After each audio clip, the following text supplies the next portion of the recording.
unborn, from when everything arises, solid earth is tameless, wild and ho, ho, ho, the great eastern sun.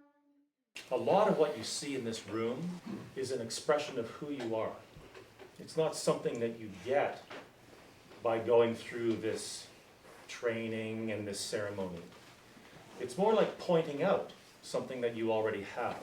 So we started by, you walked up here and you gave a present, a gift that represented your childhood, and then you left your parents behind and you went to sit on your own. You did things throughout the last couple of weeks like explore the power of your creativity and fearlessness by making spontaneous calligraphies and spontaneous poems that are in the room. We just had a dance and a visit by 4 clowns representing, what were they representing anyways? The elements. The elements, yes. And that's because the elements represent the sacred world, which is our world, which is you. It's all you. So I wanted to say just a little bit about the elements. You know, at the very top of the doors of the school, there's 4 very colorful panels there. What are in those panels? Fire, earth, water, air.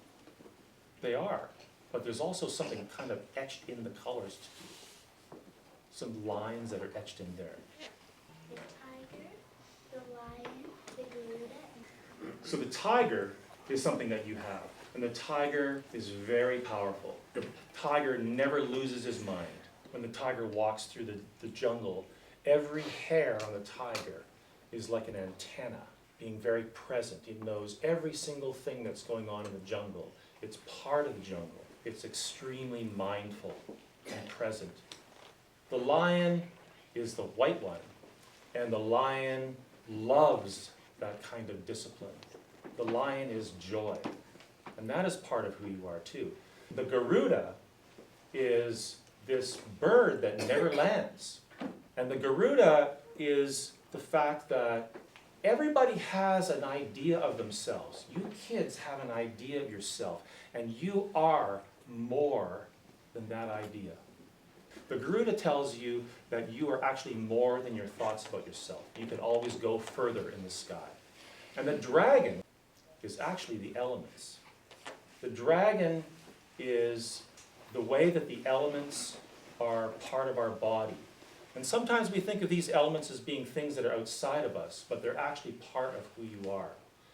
And so it's very important to understand that your life, the warmth that you create, the communication with wind, the ability to nurture with water, the solidness and reliability of earth is all part of who you are. So far you have symbolically left your parents, and now we want to empower you with some more symbols of who you are. And one of them is going to be a flower, and another one is going to be an arrow, and the last one is going to be a pin that I pin on your sash. So the flowers also represent something that's inside you. They represent gentleness. Now the school logo, the sign right outside, it has a flower.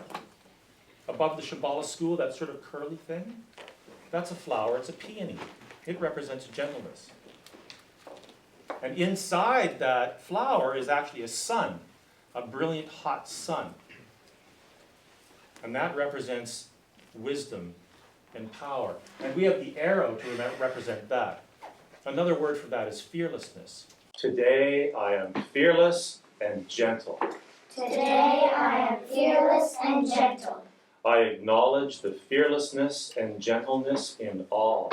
I acknowledge the fearlessness and gentleness in all.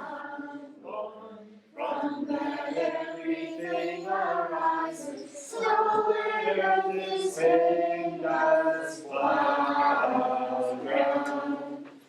Ho, ho, ho, ho, the great eastern sun.